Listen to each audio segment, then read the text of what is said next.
Between aging and busy lifestyles, many women struggle with maintaining their physical and mental wellness. At Aquavita Concierge Healthcare Services for Women, we can help you revitalize your health and reclaim your life. We start from within by balancing your hormones, allowing your body to achieve and maintain desired weight goals. We also specialize in peptide therapies, regenerative medicine, sexual health, and aesthetics in our state-of-the-art facilities. Feel better, look better, live better. At Aquavita, visit aquavitality.com and begin your journey today. Lucky Land Casino, asking people, what's the weirdest place you've gotten lucky? Lucky? In line at the deli, I guess? Aha, in my dentist's office.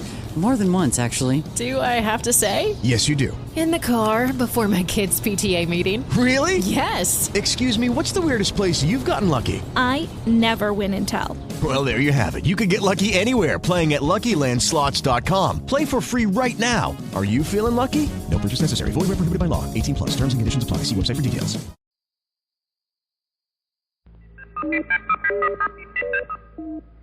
Monitor now invites you to Meet the Press, America's press conference of the year, winner of every major award in its field. Today's guest on Meet the Press will be Sergeant Shriver, Director of the Peace Corps. We will bring you today's program in a moment after this message. This is Ben Grauer. Today, no single station can afford to maintain the core of correspondence necessary to cover the widely scattered national and international scene. That's why this station's affiliation with the NBC radio network is important to you, the listener. For in addition to local news coverage, you get national and international developments firsthand by direct report from correspondents on the scene. These newsmen draw from their broad background of reporting, adding insight and interpretation. Another asset is NBC's exclusive hotline service, which can interrupt a program any time with news of special importance or with additional details on a major story. NBC's hotline means that in emergencies, you don't have to wait for regularly scheduled hourly newscasts. You are kept informed as the news breaks. This station, backed by the ever-alert service and staff of NBC Radio News, actually keeps you tuned to the world. Don't just dream about a dream house. Do something. Start collecting the down payment by buying Series Z United States savings bonds every month. In just 7 years and 9 months, you'll get back $4 for every $3 you invest. And saving is automatic when you buy bonds through the payroll savings plan where you work. Makes it easy to put away for a new home or retirement or a college education fund. So start saving for your future now with United States savings bonds. And now meet the press. Today's guest, Sergeant Shriver, Director of the Peace Corps. Our panel consists of Peter Braestrup, the New York Times, Peter Lithegor, Chicago Daily News, May Craig of the Portland, Maine Press Herald, and Ray Scherer, NBC News. Lawrence E. Spivak will moderate. Now, here is our moderator. This is Lawrence Spivak, inviting you to meet the press. Our guest today is the Director of the Peace Corps, Mr. Sergeant Shriver.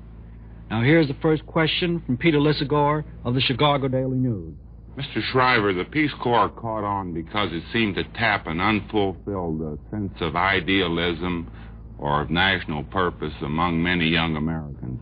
Have you found this sense sustained in the 9 months you've been in business? Oh, yes, I have. We're receiving applications from men of that caliber and women at the rate of about 1,000 a month. So I think it has been sustained. As you're all too aware, Mr. Shriver, there are a great many critics of the Peace Corps, among them former President Eisenhower, who's called it a juvenile experiment, and other people who say the program is naive, arrogant, and other things. How do you answer these people? Well, I think the best comment on the Peace Corps is the reaction of the foreign persons who have come in contact with it actually operating in the field. In every country where the Peace Corps is now in operation, we've been requested to send back more Peace Corps volunteers. One of these criticisms has been that there's no real need for the Peace Corps as a separate agency, that many church groups, missionary groups, CARE, and even the Point 4 program have had people doing the same kind of work that the Peace Corps people do. Now, why do you need a separate organization overlaying these others to do the work that they do? Well, in their words, there's so much work to be done that they need the help that we can give them without taking over their job at all. They want us in the field. We're working with CARE, for example. You mentioned CARE. We're working with many private agencies. We're helping them to do a better job. Mr. Shriver, you've been in business since March 1, 1961. You have about 532 volunteers overseas. What have your problems been since you got the Peace Corps underway, and what have you tried to do to solve them? Well, there have been a number of difficulties. One was making sure that we could select people intelligently, that we would get the best kind of people. Another was to train them properly. Another was to support their work overseas adequately. All of these things have required a great deal of skill, and I'm glad that a large number of dedicated Americans have come to Washington to try and help us solve those problems. At one point, Mr. Shriver, you asked industry and labor to grant employees leaves of absence and a certain amount of job security so they could join the Peace Corps and come back and get their jobs 2 years hence. Have you had enough cooperation from these groups? My information is that they haven't been too quick to grant their employees leaves of absence to serve their country in the Peace Corps. I don't know of a single case so far, Mr. Braestrup, where an employer has refused to grant a leave of absence. We haven't had an occasion to ask for many, but in several that we have asked, those leaves have been given. Mrs. Craig. Mr. Shriver, as you know, some senators are worried for fear the communists will infiltrate the Corps, and you promised to screen them carefully. How are you doing that? Well, in the first 6 or 8 months, Mrs. Craig, we required a full FBI field check on every volunteer before they went overseas, and we did do that. After Congress passed the legislation, we had to change that because Congress changed it. We now have the Civil Service Commission make the full field check, and if any security information comes out as a result of the Civil Service investigation, then that particular person's file is turned over to the FBI. Nobody goes overseas without such a full field check. Did you find that there was an attempt of that sort to infiltrate by communists?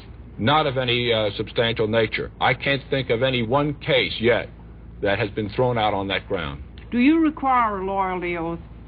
We require an oath of allegiance to the United States, the wording of which is specified in the basic Peace Corps law passed by Congress. Yes. Now, the President has said that they are not, the Peace Corps are not an instrument of diplomacy and not there for ideological conflict. But can they not speak up for the United States and our system, or is that dangerous? Of course they can speak up.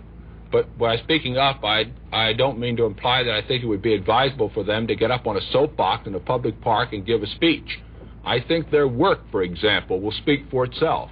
The example, the kind of people they are, the kind of dedication they've got, that will speak a great deal. And they themselves, of course, in their social context, should speak and speak their minds, and of course they will speak for the United States. I believe the Senate wanted them trained in communist tactics and strategies and doctrine. Do you do that satisfactorily, do you think?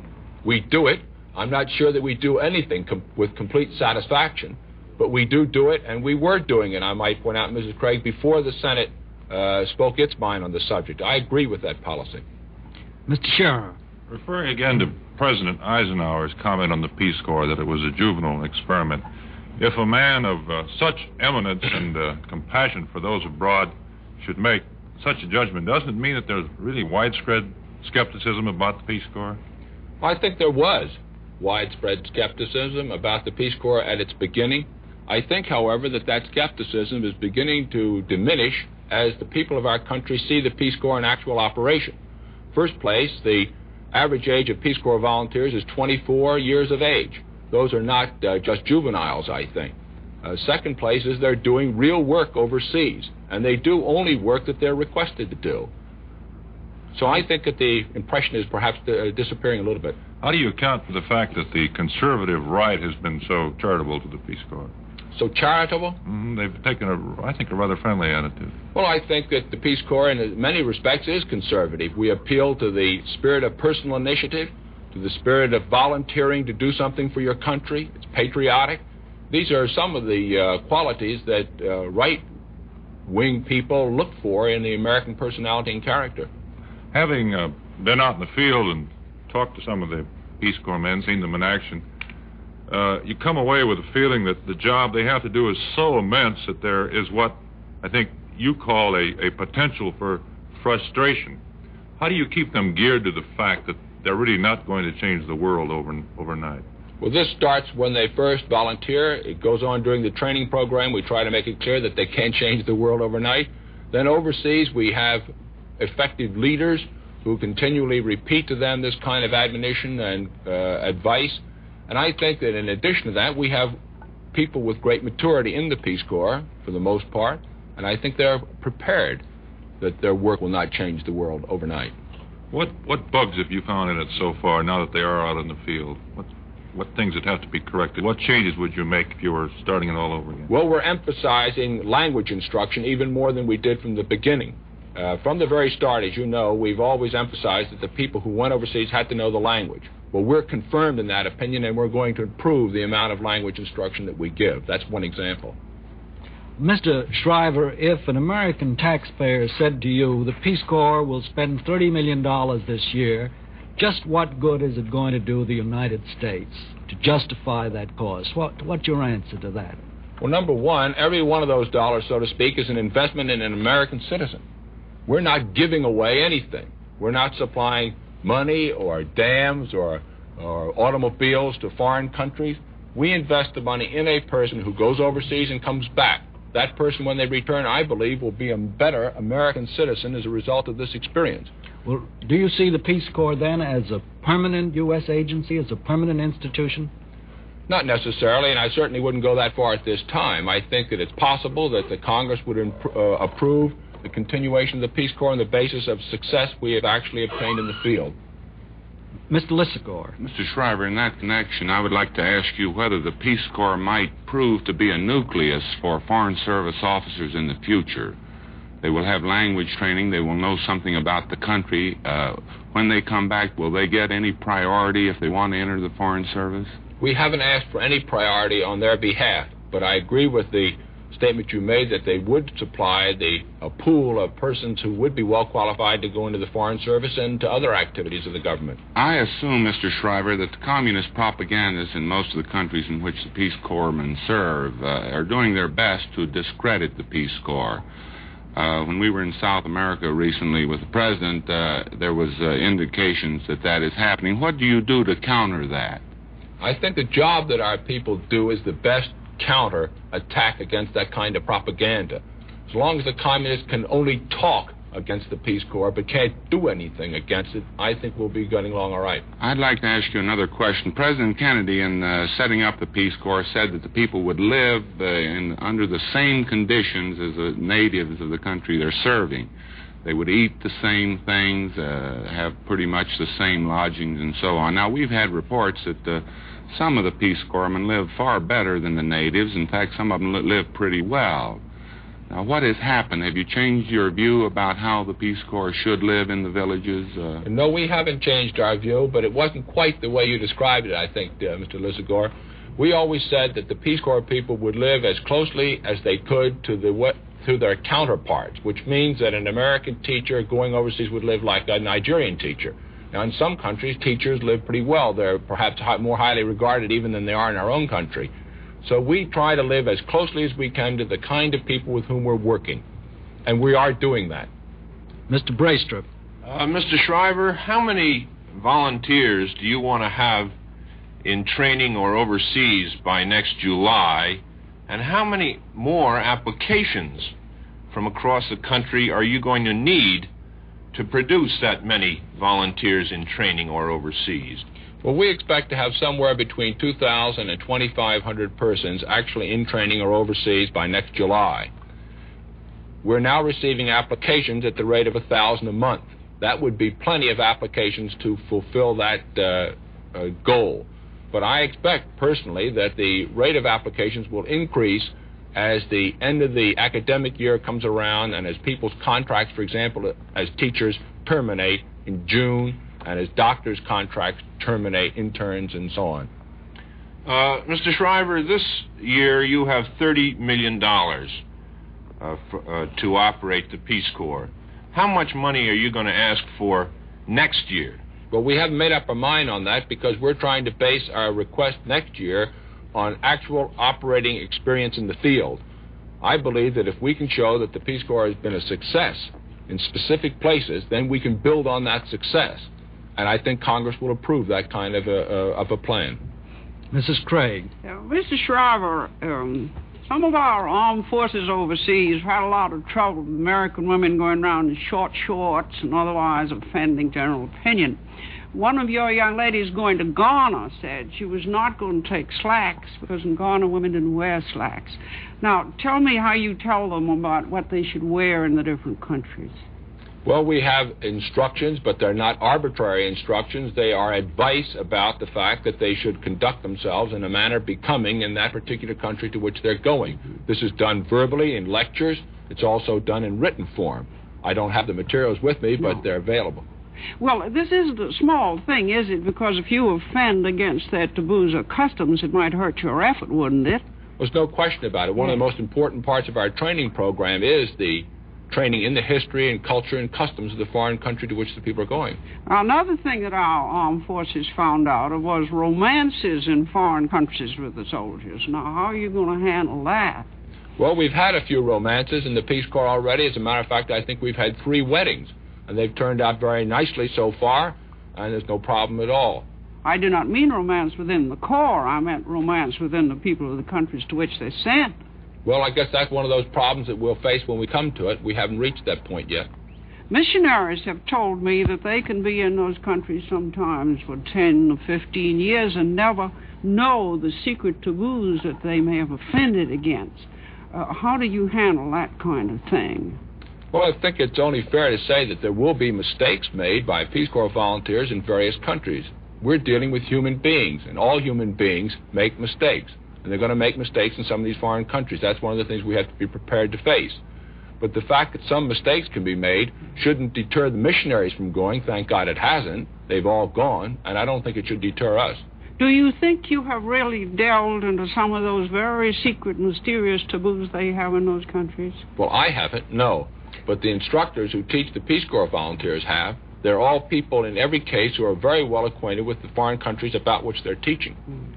Mr. Scherer. Mr. Shriver, what makes the ideal Peace Corps volunteer, if there is such a thing? What kind of background gives you the best people? I think the first quality that we look for are these nebulous qualities of character, adaptability, perseverance, dedication, those kinds of things. And we look for them by seeing whether a person in this country, in his own home community, has those kinds of characteristics. Has he worked or has she worked for other people in boys' club work, in the YMCA, in Boy Scout work, in any kind of settlement work? Have they shown specific interest in other people? And do their colleagues and do their people for whom they work give them a good recommendation? A British official in Africa told me recently that the average American makes the best ambassador. Do you subscribe to that? Well, maybe I'll be able to answer that question better a couple of years from now when we've had more average Americans overseas, but I think it's a very good chance that it's true. What about the misconception that you run into about the Peace Corps? The people say that you send college men overseas to dig ditches, and on the other hand, people say that you send them overseas without any training. What are you doing about these misconceptions? Well, this program is one way of trying to eliminate some of those misconceptions. We also are beginning to get out more specific information about Peace Corps programs and what kind of work they actually do. But I think it takes a long time to educate the entire country about the specifics of a program new like the Peace Corps one is. Enough units are now out on the field, I should think, for you to make a judgment, as your brother-in-law would say, about what job the Peace Corps can do best. You've got them teaching, laying out roads, working on any number of things. What do you think they're really best suited for, and based on what you've seen so far? Well, I think teaching is an obvious case. Agriculture is another one. Anything to do with public health or sanitation, home economics, those are all good areas. And then in the general area of the skilled crafts like auto mechanics, carpenters, masons, plumbers, and so on, people like that are needed greatly overseas, and we actually have not sent many people of that caliber over to jobs abroad. Well, now, you mentioned agriculture. In view of the great reservoir of agricultural skills in the United States, the number of men who and women who've graduated from ag colleges and the 4-H'ers and future farmers, why have you had so much trouble inducing this type of person to volunteer for the Peace Corps? Well, we haven't had a great deal of trouble in getting them to volunteer once they know what our program is, but we have had difficulty in reaching them with the accurate information. Now that the 4-H Club Foundation, for example, is working with us, we have a cooperative arrangement with them, I'm confident that we will begin to get more volunteers of that kind into the Peace Corps. Our first program along that line is in Brazil in South America, and 50 people are starting training next week here in Washington at the 4-H Club Foundation headquarters. Do you still need them most agricultural skills? Yes. Mr. Shriver, I wish you'd make clear one thing. It's a question I've been asked many times. Why the Peace Corps at all? You've got thousands of missionaries who are spending, I think maybe close to $200 million, who are doing work of this nature all over the world. What is the Peace Corps doing that the missionaries aren't doing? Well, I wouldn't say we were doing anything that they're not doing, but we are helping them and helping others like them to do the job better. I think any missionary you would talk to would tell you that there's plenty of work that they are not yet able to do. We're moving into that field to help out, to supplement the kind of work they've been doing. Mr. Lissagore. Mr. Shriver, one fear at the outset, you've touched on this point, but I'd like to hear you elaborate on it. One fear at the outset was that the Peace Corps would attract rich young men and women who could afford to spend 2 years at it and polish up their languages and get a few kicks abroad. How's your experience been along that line? Well, so far I think it's been pretty good. About 15% of the total people in the Peace Corps overseas today are not college graduates.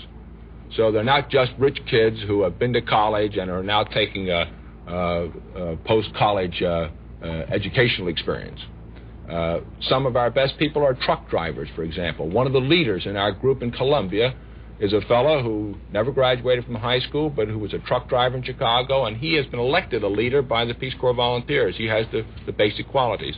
So I'd say so far it's been going pretty good. One of your first projects, if I'm not mistaken, was in Ghana, and you've had teachers there for quite some time now. Ghana has, as you know, a political orientation which we're a little bit suspicious of. Have they had any bad experiences in Ghana as a result of Ghana's national policies and leaning leftward and playing footsie with the communists? No, we've had no bad experiences in Ghana whatsoever. In fact, the experiences have all been excellent in Ghana. Now, apart from the young lady who wrote the postcard from Nigeria, have you had any bad experiences generally in the Peace Corps in these countries? No, and with respect to the situation in Nigeria, I think it's significant that after that postcard was written and all the uproar about it, the Nigerian government asked us to send a second contingent to Nigeria and a third contingent. The second contingent arrived out there on the 28th of November. The third contingent is going to arrive out there next week. And the Governor General of Nigeria issued a public statement welcoming the second group and saying that he approved of the Peace Corps completely. Mr. Braestrup. You now have some 500 people overseas. How big do you think the Peace Corps will have to get before it really has a significant impact on the countries to which it has been assigned? I think that that's an impossible question to answer at this time in terms of numbers. I will say that in Colombia and South America, it seems to be having a significant effect already. The president of Colombia asked us to double the number of people down there because he said that the arrival of the Peace Corps volunteers had energized a great deal of activity in Colombia. So I don't think you can measure the success of the Peace Corps just in terms of the numbers of people we send. After all, there are very few people have started many great movements around the world. Missionary movements, for example, that were mentioned a minute ago, have never enlisted millions of people, but they have been quite effective. How big a Peace Corps are you going to ask for next year? Well, as I said, I'm not certain yet. It will depend on the experience that we get over the next few months. But I should think that if we are very successful with 2,300 people overseas, the Congress would probably would like to increase the size of a successful program. Mrs. Craig. Mr. Shriver, the president did say that the Peace Corps would live alongside the people of the country eating the same food. Now, there's strange and horrible diseases over there, as we found during the war there. And congressmen are upset because we are going to take care of them if they get anything bad like that. Now, how do you justify such a temporary 2-year service with possible lifelong care afterwards? Well, in the first place, I don't think there will be many cases of lifelong care afterward. We had the United States Public Health Service make a survey on this specific point for us. In addition to that, they go into each country in advance of the Peace Corps to determine what the medical problems, if any, that exist in that country. In the third place, we send a doctor, a United States Public Health Service doctor, to nearly every country where the Peace Corps goes. These people work, incidentally, in local facilities, medical facilities. So we've taken steps which minimize the dangers that you're worried about. And so far, we've had pretty good success. They eat the same food and drink the water. How are you going to prevent this? Well, they don't drink the same water. For example, they boil water in countries where that's necessary. They take precautions which are given to them, recommended to them by the United States Public Health Service. Are you trying to send doctors and nurses from here?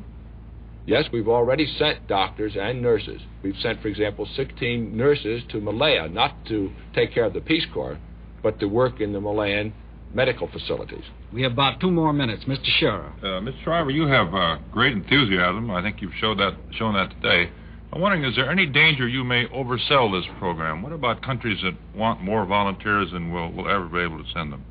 Well, we make it clear right from the beginning that we never will be able to meet the demand. We've got requests at the Peace Corps headquarters today for 15,000 Peace Corps volunteers around the world. We've only sent 500. Many countries know that they never will be able to get all of their requests filled. What's happened to the young lady who wrote the postcard? She's working at the Peace Corps headquarters and doing a very good job. Do you feel that somebody in Nigeria was out to get the Peace Corps when that incident boiled over? No, I think the postal card was misinterpreted, but I don't say that anybody was out to get the Peace Corps. As a matter of fact, that meeting has been followed by another meeting at the same university at which the Peace Corps has been endorsed. Mr. Lissagore. Mr. Shriver, now that Adlai Stevenson has bowed out of the Illinois Senate race for the Democrats, there's been talk around Illinois that you might be a likely candidate. Have you been approached on this? No, I have not. How would you feel about it? I feel that it was too soon after taking on the Peace Corps job to go into something else. In other words, you would not now be interested in running for the Senate from Illinois? No, I wouldn't. Do I have time for one short question? It's hard for us to believe that the adventurous shine on going abroad among many Peace Corpsmen won't wear off in the boredom and frustration, as Mr. Scheer referred to a while ago, and in the harsh living conditions there. Have you found any people already becoming bored and frustrated? Has the attrition started, or don't you accept this premise? Well, I don't know about the premise, but the attrition has not started. Nobody has quit yet. We have brought some fellows home for medical reasons. Thank you. At this point, we're going to have to suspend our question. Thank you, Lawrence Spivak. In just a moment, we'll tell you how you can get a copy of this week's Meet the Press discussion. Saturn, to the ancient Romans, a god. To astronomers, the second largest planet. To space scientists, Saturn is a huge rocket designed to bear the burden of U.S. space missions after the turn of the year. It'll be a Saturn space vehicle that will take a 3-man crew to the moon and back, and that's some of the exciting news that I, Merrill Muller, hope to be reporting to you in the future. For news of today, covered clearly, concisely, and down-to-earth style, stay in touch with NBC Radio News on the Hour. You know, Americans are inclined to take a lot for granted, but to people in an undeveloped country, a good road, plumbing, and good farming methods simply do not exist. These young nations need help which you can provide as a member of the Peace Corps. The Peace Corps needs people who know how to design and construct farm buildings, farm management experts to plan the best use for the soil, farm mechanics to explain the care and maintenance of tractors, people experienced in vocational agriculture to teach in schools, engineers to develop irrigation systems. The list goes on, and your skills can help. That's why the Peace Corps wants you to volunteer. And don't count yourself out because you don't have a college degree. With the Peace Corps, your 4-H Club and Future Farmers of America experience is just as important. For more information, write to the Peace Corps, Washington 25, D.C., Volunteer your services to the Peace Corps. Remember, your skills can help. That address again, the Peace Corps, Washington 25, D.C. Now, more details on Meet the Press. Today's guest was Sergeant Shriver, Director of the Peace Corps, and the panel consisted of Peter Braystrup, New York Times, Peter Lissagore, Chicago Daily News, May Craig, Portland Press Herald, and Ray Scherer, NBC News. For a printed copy of today's Meet the Press interview, send 10 cents in coin and a stamped self-addressed envelope to Merkle Press, M-E-R-K-L-E, Merkle Press, 809 Channing Street, Northeast Washington, D.C. Meet the Press will be heard again next week at the same time, when the guest will be Alan Dulles, the former director of the CIA.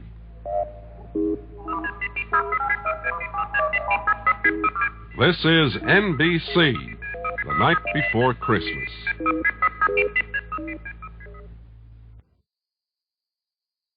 Between aging and busy lifestyles, many women struggle with maintaining their physical and mental wellness. At Aquavita Concierge Healthcare Services for Women, we can help you revitalize your health and reclaim your life. We start from within by balancing your hormones, allowing your body to achieve and maintain desired weight goals. We also specialize in peptide therapies, regenerative medicine, sexual health, and aesthetics in our state-of-the-art facilities. Feel better, look better, live better. At Aquavita, visit aquavitality.com and begin your journey today. With the Lucky Land Slots, you can get lucky just about anywhere. This is your captain speaking. We've got clear runway and the weather's fine, but we're just going to circle up here a while and get lucky. No, nothing like that. It's just these cash prizes add up quick. So I suggest you sit back, keep your tray table upright, and start getting lucky. Play for free at LuckyLandSlots.com. Are you feeling lucky? No purchase necessary. Void where prohibited by law. 18+ terms and conditions apply. See website for details.